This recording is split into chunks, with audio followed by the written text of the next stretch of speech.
పెట్టుకుందాం. అక్కడున్న లేపాట్లకు వచ్చిండ్రు, ఎక్కడ పోయినారో తప్పకుండా చర్చ పెట్టుకుందాం. గౌరవ ముఖ్యమంత్రి గారు ముఖ్యమంత్రి అయిన తర్వాత కేసీఆర్ ఇంటి మీద వాళ్ళ కాకినా ఇంటి మీద వాళ్ళతో కాల్ చేస్తానడు. ఎంతమంది ఉన్నారు అధ్యక్ష ఇప్పుడు అక్కడ? ఎందుకు చేర్చుకున్నారు అధ్యక్ష? గౌరవ ముఖ్యమంత్రి గారు ఎంజాయ్ చేస్తున్నారు. ఇప్పుడు మాట్లాడుతుంటే గుండె మీద చేసుకొని చెప్పాలి అధ్యక్ష. ముఖ్యమంత్రి గారు కూడా ఆ రోజు నేను అక్కగానే ఆశీర్వదించిన, ఆ రోజు పార్టీలోకి వస్తున్నప్పుడు ఒక అక్కగా ఆశీర్వదించిన, బాబు నువ్వు చాలా పెద్దగా ఎదుగుతావు, ఈ రాష్ట్రానికి ముఖ్యమంత్రి అవుతావు, రాయి పార్టీలకని ఆహ్వానించిన నేను. ఈరోజు మరి నన్నెందుకు కక్ష తీర్చుకుంటున్నాడు నాకు అర్థమైతలేదు. ప్రతిసారి ప్రతి అసెంబ్లీలో ఒక్క నిమిషం ఆగండి చెప్పనియండి. ఒక ఆడబిడ్డకు బాధ అవుతుంటే వినే స్థితిలో లేరా? మీరు ఎందుకు నన్ను టార్గెట్ చేసిండు? ఒక్కని మాట్లాడి చెప్పండి అధ్యక్ష, ముందు కంట్రోల్లో పెట్టండి అధ్యక్ష. అధ్యక్ష ముఖ్యమంత్రి గారు ఒక మాట అన్నారు కేటీఆర్ గారిని, నీ వెనక కూర్చున్న అక్కలను నమ్ముకోవద్దు, మోసం చేస్తున్నాను. ఏం మోసం చేసినాం అధ్యక్ష? ఏం ముంచినాం అధ్యక్ష? ఈయనను ముంచినాం అధ్యక్ష. ఈయనను బతిన్లాడి పార్టీలోకి రా తమ్ముడు అని చెప్పి, నువ్వు వస్తే భవిష్యత్తులో ఈ పార్టీకి నువ్వు ఆశాకిరణం అవుతావు అని చెప్పి పార్టీలకు ఆహ్వానించినా లేదా గుండె మీద చేసుకొని చెప్పమనండి అధ్యక్ష. ఎందుకు టార్గెట్ చేస్తున్నావు? ఏం మోసం చేశాం? ఇప్పుడు కాదు అధ్యక్ష, ఎలక్షన్లు వచ్చినప్పుడు కూడా నా కాన్ఫిడెన్స్ అట్లే అన్నారు అధ్యక్ష. సభ దాకా పొద్దున ఒక మాట మాట్లాడుతుంది, ఏం మాట్లాడినాం? పొద్దున ఒక మాట, రాత్రి ఒక మాట.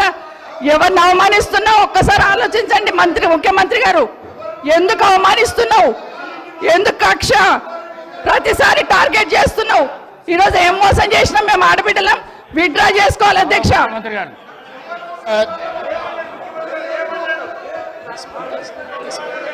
స్పీకర్ సార్, ముఖ్యమంత్రి గారు, గౌరవ ముఖ్యమంత్రి గారు. స్పీకర్ సార్, కూర్చోండి ప్లీజ్. ఇస్తా. అరే ముఖ్యమంత్రి మాట్లాడేటప్పుడు సభానాయకుడు మాట్లాడుతుంటే ఏమవుతుందంటే ఎట్లా? స్పీకర్ సార్ మాట్లాడండి.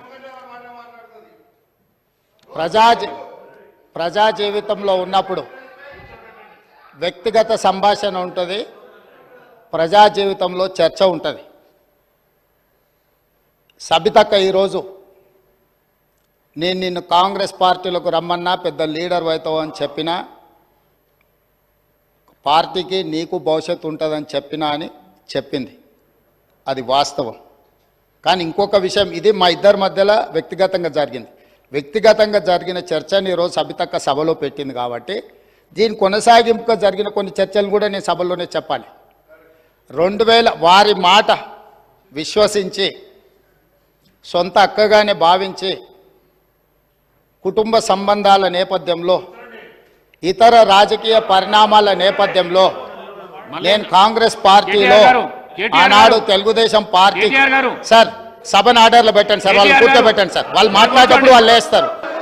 2018 శాసనసభ ఎన్నికల్లో కూర్చోండి రాజశేఖర రెడ్డి గారు, నేను కొడంగల్ శాసనసభలో ఓడిపోయిన తర్వాత 2019 పార్లమెంట్ ఎన్నికలు వచ్చినప్పుడు కాంగ్రెస్ పార్టీ నన్ను పార్లమెంటుకు పోటీ చేయమని అన్నప్పుడు ఇదే సబితక్క ఇంటికి వెళ్ళి ఇదే సబితక్క నన్ను పిలిచి నువ్వు మల్కాజ్గిరి పార్లమెంట్ లో పోటీ చేయి, ఎన్నికల్లో నీకు అండగా నిలబడతా అని నాకు మాట ఇచ్చి పార్టీ నన్ను ఎంపీగా డిక్లేర్ చేసిన మరుక్షణం టీఆర్ఎస్ తో మాట్లాడుకొని పోయి టీఆర్ఎస్ లో చేరింది అధ్యక్ష.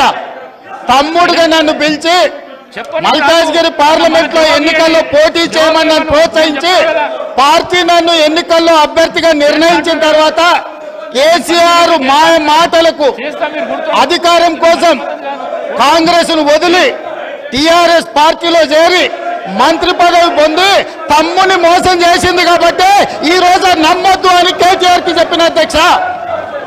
ఇది నిజమా కాదా సబితక్కను గుండె మీద చేసుకొని చెప్పమని నన్ను మల్కాజ్గిరిలో పోటీ చేయి కాంగ్రెస్ నుంచి, నీ ఎన్నికల్లో నేను గెలిపించే బాధ్యత తీసుకుంటా నాకు చెప్పి నేను ఎన్నికల్లో నిలబడడం డిక్లేర్ అయిన తర్వాత కాంగ్రెస్ ను వదిలేసి టీఆర్ఎస్ లో చేరి మంత్రి పదవి పొంది ఈ రోజు వచ్చి మాకు నీతులు చెప్తే మేమేమన్నా అమాయకులమా అధ్యక్ష?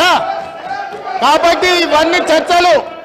ఈ రోజు నేను ఏ మాత్రం కూడా వాళ్ళ పేరు తీసుకోకపోయినా మీరు వారికి అవకాశం ఇచ్చిండ్రు, మీరు అవకాశం ఇచ్చినందుకు నేను అభ్యంతరం చెప్పలేదు. ఇంకేమైనా చర్చ ఉంటే ఇప్పుడు కొత్త గవర్నర్ గారు వస్తుండు, ఎయిర్పోర్ట్కి వెళ్తున్న గవర్నర్ గారిని రిసీవ్ చేసుకోవడానికి మళ్ళీ వెనక్కి వచ్చి అన్ని వివరాలు నేను అన్నిటికీ సమాధానం చెప్తా. మా డిప్యూటీ చీఫ్ మినిస్టర్ గారు అప్పటి వరకు సభను నడుపుతారు. కొత్త గవర్నర్ గారిని రిసీవ్ చేసుకొని రాజ్భవన్ విడిచిపెట్టి మళ్ళీ సభలోకి వస్తా అధ్యక్ష. అందరికీ కలిపి సమాధానం చెప్తా అధ్యక్ష. ధన్యవాదాలు అధ్యక్ష.